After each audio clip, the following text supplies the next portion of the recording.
Hello everyone. सो आज हम reasoning का फर्स्ट चैप्टर करने वाले हैं जिसका नाम है कोडिंग एंड डिकोडिंग। और हम इसी चैप्टर से स्टार्ट करेंगे और हम वर्ड्स को कोड लेटर्स के कोड क्या होते हैं उनको समझेंगे और उन कोडिंग और उनको डिकोड कैसे किया जाए ये समझेंगे। तो जैसे कि मैंने आपको यहाँ पे लिख के दिए हुए हैं ABCD सारे अल्फ़ाबेट्स यहाँ पर हैं, आपके सारे लेटर्स हैं। उन सभी की कोडिंग क्या है, A को हम 1 बोलते हैं, B को 2 बोलते हैं, C को 3 बोलते हैं, D को 4 बोलते हैं। सारे वर्ड्स की कोडिंग दे रखी है सारे लेटर्स की, ठीक है। तो हमें सीधे सीधे ही पता होना चाहिए और हमें इसको उल्टा भी पता होना चाहिए, इसका रिवर्स क्या होगा, इसका उल्टा क्या होगा। ओके, तो जैसे कि अगर हम Z की बात करें, Z कितने नंबर पे आता है, या Y D सबके उल्टे लेटर्स भी, अपोजिट लेटर्स भी पता होने चाहिए। ओके, तो फर्स्ट ऑफ ऑल आपको ये चीज़ें याद करनी है, A से Z तक कौन सा लेटर किस पे आता है आपको सब पता होना चाहिए, ठीक है, कौन से नंबर पे आता है। इससे आप क्वेश्चंस को ज़्यादा इजी वे में कर पाएंगे। अगर आप इसको टाइम लगाएंगे, आप इसको करने में, तो आपको टाइम वेस्ट होएगा बहुत ज़्यादा। तो इसलिए आपकी इसकी प्रैक्टिस होनी चाहिए बहुत अच्छे से। मैं इसकी ट्रिक के लिए भी आपकी क्लास ले दूँगी, लेकिन अभी मैं आपको चैप्टर समझाना ज़रूरी है क्योंकि आपके एग्ज़ाम पॉइंट ऑफ व्यू से इंपॉर्टेंट है और एग्ज़ाम आपका बहुत जल्दी है, ठीक है। तो फर्स्ट स्टेप हम करने वाले हैं रिवर्स बेस्ड का, ठीक है, कि रिवर्स किया जाए वर्ड्स को, जब उल्टा कर दिया जाए तो क्या होएगा उसका। ओके, जैसे कि यहाँ पे आपको दिया हुआ है कवर इज़ कोडेड एज रीवॉक। इस तरह से आपको कवर का उल्टा करके दे रखा है, तो आपको कोर्स का बताना है। तो देखो, आप कवर का देखोगे तो कवर C वर्ड आपका जो फर्स्ट पे था, C लेटर, वो आपका लास्ट में आ गया है, और R जो आपका लास्ट पे था वो आपका फर्स्ट पे आ गया है। एंड देन E जो है आपका सेकंड नंबर पे आ चुका है, ऐसे O जो है आपका यहाँ पे आ चुका है, और अपना V जो है अपनी जगह पर ही है। तो मतलब क्या हुआ, यहाँ पे आपके लेटर्स रिवर्स हो गए, चेंज हो गए इधर उधर। एंड देन उसी तरह हम कोर्स का अगर बनाएंगे तो C देखो आपका फर्स्ट पे है तो C आपका लास्ट पे हो जाएगा, एंड E आपका यहाँ पर है तो आगे फर्स्ट पे आ जाएगा। क्लियर? ऐसा आपका लास्ट में है तो आपका सेकंड पे आ जाएगा, O इधर से आपका सेकंड पे आ जाएगा, लास्ट सेकंड पे।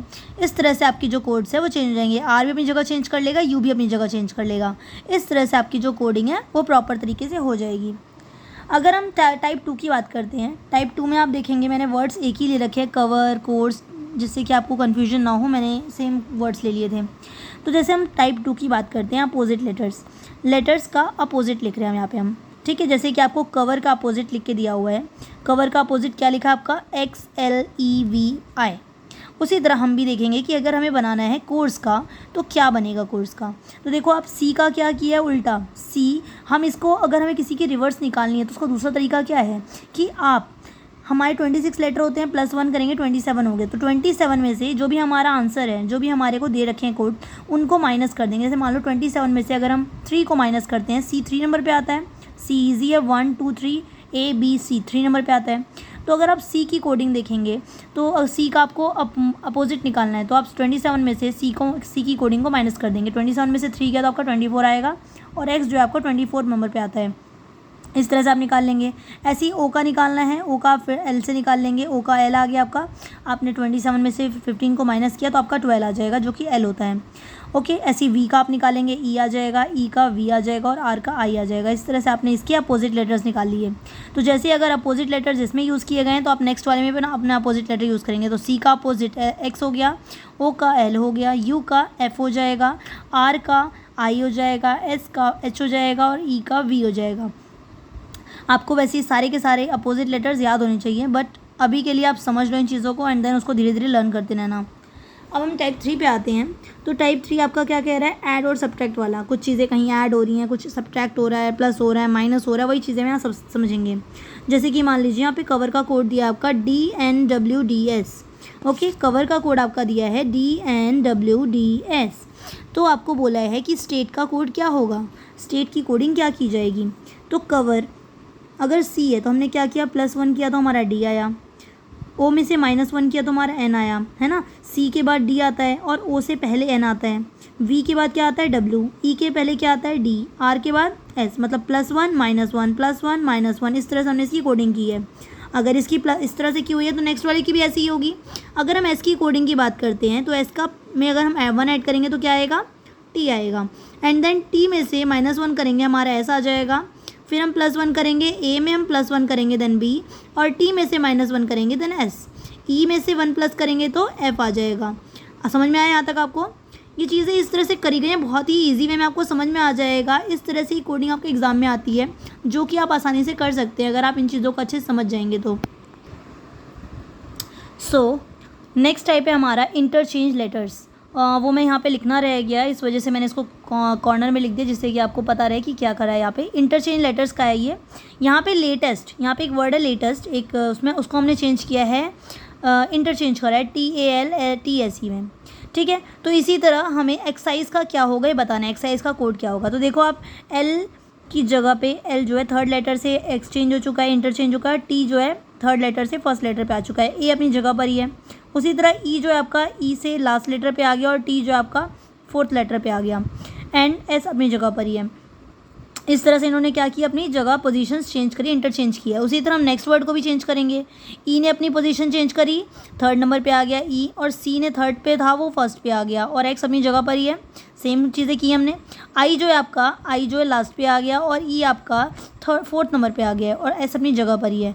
इस तरह से हमने इसकी कोडिंग करी। तो एग्जाम में इस टाइप की कोडिंग आपको देखने को मिलती है, तो आपकी इसमें मिस्टेक ना हो इस वजह से मैंने आपको क्वेश्चंस कराए हैं। ओके, तो नेक्स्ट अब हम बात करते हैं मिसलेनियस। अब मिक्स क्वेश्चन बहुत तरह तरह के आते हैं, बहुत सारी चीज़ें होती हैं, तो अब उनको समझने की कोशिश करते हैं कि वो क्वेश्चंस किस तरह से आते हैं।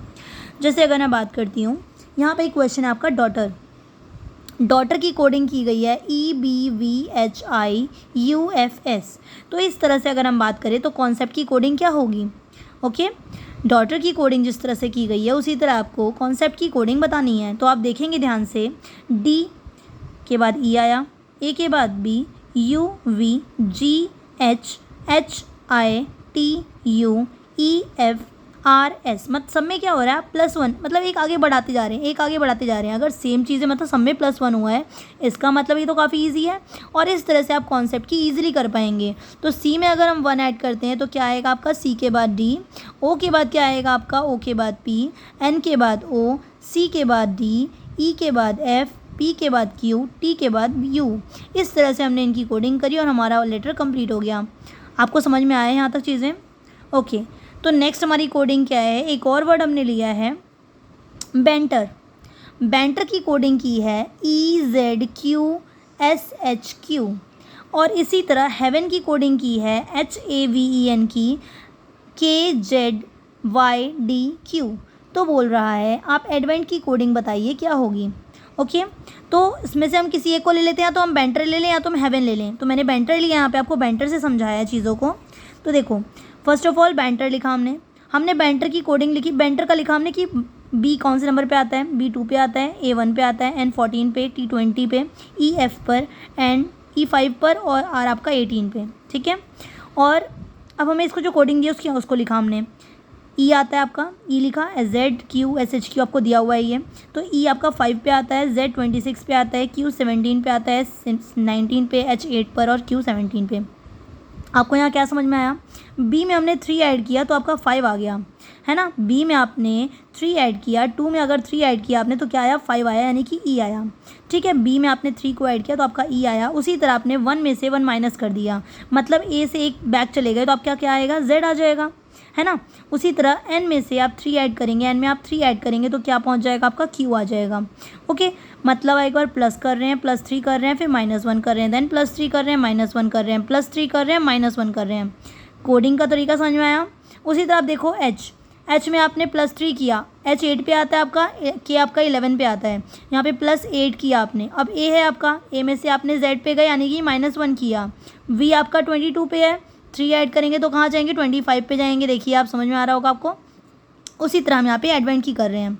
देखिए A आपका 1 पे है, D 4 पे, V 22 पे, E 5, N 14 और T आपका 20 पे। इसी तरह अगर हम यहाँ करें +3 किया जाए, A में +3 करेंगे तो क्या आएगा आपका, D आ जाएगा, और D में से हम 1 माइनस करेंगे तो आपका C आएगा। V में हम 3 ऐड करेंगे आपका Y आ जाएगा। E में से हम 1 माइनस करेंगे तो D आ जाएगा। N में हम +3 करेंगे Q आएगा, और T में से -1 करेंगे तो आपका S आ जाएगा। आई थिंक आपको क्वेश्चन अच्छे से क्लियर हुआ होगा, क्वेश्चन अच्छे से समझ में आया होगा कि किस तरह से डिफरेंट टाइप की कोडिंग आती है। आपको वही समझना है एग्जाम में कि किस तरह की कोडिंग दी गई है। आप जब इसकी जितनी प्रैक्टिस करेंगे आपको उतने ज़्यादा क्वेश्चन आएंगे करने। आपको धीरे धीरे क्लास समझ में आने लगेगी तो मैं आपको इसके क्वेश्चन भी प्रोवाइड कर दूँगी, आप परेशान मत होइए बिल्कुल भी, बस आप अच्छे से चीज़ों को करिए। ओके, तो नेक्स्ट हमने एक और वर्ड ले रखा है, एक और क्वेश्चन लिया है, जैसे कि लैम्प। अगर लैम्प की कोडिंग दी हुई है आपको IWZL, IWJL, तो इस तरह से लॉग्स की कोडिंग क्या होगी। ओके, लैम्प, लैम्प देखो हम L पे क्या है, L कौन से नंबर पे आता है आपका 12 पे आता है, A आपका 1 पे आता है, M 13 पे आता है। देखो M आपको देखने में दिख रहा होगा, देखो ऐसे बन रहा है, इसका मतलब 3 जैसा बन रहा है, और स्टार्टिंग में आ रहा है तो 3 पे तो आएगा नहीं, तो हम इसके आगे बढ़ते हैं। 3 कहाँ पे आता है, 13 पे आता है, तो 3 के हिसाब से 13 हो गया, हमने इसको 13 माना है, हमें पता चल गया इसकी कोडिंग याद करने का तरीका। तो P आपका 16 पे आता है, ये हो गया, ठीक है। उसी तरह अब इसका W बनाया, देखो अब ये L से क्या आया आपका I आ गया, L से I आया मतलब कि कम हुआ है ना। अब A से W हो गया मतलब ये भी कम हुआ है। अब M से J आ गया, यहाँ पे भी कम हुआ है आपका, और P से L आ गया मतलब सब में कम हो रहा है, कुछ ना कुछ डिक्रीज़ किया जा रहा है, माइनस किया जा रहा है। तो क्या माइनस किया इन्होंने, 12 से 9 पे आया मतलब -3 किया, -3 -4 -3 -4, मतलब अगर इसमें इस तरह से किया गया है, और आपसे क्वेश्चन भी कुछ इसी तरीके से पूछता है जिस तरह से उन्होंने दिया होता है, ऐसा कुछ डिफरेंट नहीं पूछेंगे, और अगर डिफरेंट भी पूछते हैं तो पैटर्न वही फॉलो होगा सब में। ओके, अब यहाँ देखो आप लॉग्स की बना रहे हैं। L आपका 12 पे आ गया, O आपका 15 पे, G 7 पे, एंड S आपका 19 पे, इस तरह से है।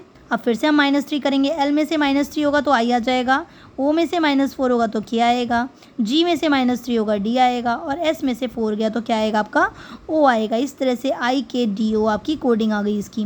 क्या आपको समझ में आया यहाँ तक, ठीक है, समझ आ गया होगा आपको। अब मैं लास्ट क्वेश्चन आपको करवाती हूँ, इस क्लास का लास्ट क्वेश्चन है ये आपका।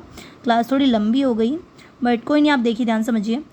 कैप, आपको कैप की कोडिंग दे रखी है 400, कैन की कोडिंग दी है 324, तो आपसे कार की कोडिंग पूछी है। तो ये थोड़ा सा डिफरेंट क्वेश्चन हो जाता है, इसमें बहुत सारे ट्रिक्स लगते हैं अलग अलग, कई बार इनकी डिजिट्स को ऐड करके, कई बार डिजिट्स को मल्टीप्लाई करके, बहुत सारे तरीके से आंसर आते हैं। ये एक थोड़ा सिंपल सा क्वेश्चन मैंने लिया है आपका। जैसे कि आप सी देखेंगे, सी आपका 3 नंबर पे आता है, ए आपका 1 पे आता है, और पी आपका 16 पे आता है। अगर हम इन सबको ऐड करते हैं तो हमारा कितना आया 20, और इन्होंने क्या दिया है 400। 20 का स्क्वायर क्या होता है आपका 400 होता है, 20 × 20 अगर हम करते हैं तो क्या आता है 400। इसका मतलब इस तरह किया होगा। अब हम इसको कंफर्म नहीं मानेंगे, हमें नेक्स्ट वाला जो है उसको भी देख के ट्राई करते हैं। जैसे कैन है, इसमें सी को 3 दिया है, ए को 1 दिया है, एन को 14 दिया है, हमने इन सबको ऐड किया तो हमारा कितना आया 18, और 18 का स्क्वायर कितना होता है 324। देखिए आंसर आया आपका। इसी तरह कार में भी अब जब हमें दो चीज़ समझ में आ गई, सब में स्क्वायर ही किया जाए तो आगे वाला आप समझ सकते हैं। तो कार दिया है आपका, सी आपका 3 पे, ए आपका 1 पे, आर आपका 18 पे, इन सबको हमने ऐड किया तो क्या आया आपका 22, और 22 का स्क्वायर कितना होता है 484। देखिए तो आपको क्या करना है, आपको स्क्वायर्स याद होने चाहिए कि आप उनको देख के समझ सके कि किसी का स्क्वायर दिया हुआ है। जैसे मैं आप देखूँ 400, मुझे समझ में आ गया कि 20 का स्क्वायर है, तो मैंने डायरेक्टली इसको क्वेश्चन को समझ लिया कि क्या कहने की कोशिश हो रही है। तो आपको ना कम से कम 20 तक के स्क्वायर्स तो आपको भी याद होने चाहिए, 20 30 तक आपको कम से कम स्क्वायर्स याद होने चाहिए, जिससे कि आप क्वेश्चन को ज़्यादा ईजी तरीके से कर पाएंगे। क्योंकि वो एग्ज़ाम जो है सिर्फ आपके लिए नहीं है और इतना ईजी नहीं होगा, उसमें बहुत सारी चीज़ें रहेंगी, तो आपको प्रिपेयर होना पड़ेगा हर तरीके से। Okay, so thank you everyone, बहुत अच्छी क्लास रही आपकी। आप बताइए कि आपको समझ में आया, नहीं समझ में आया, जो भी चीज़ आप मुझे ज़रूर बताइएगा।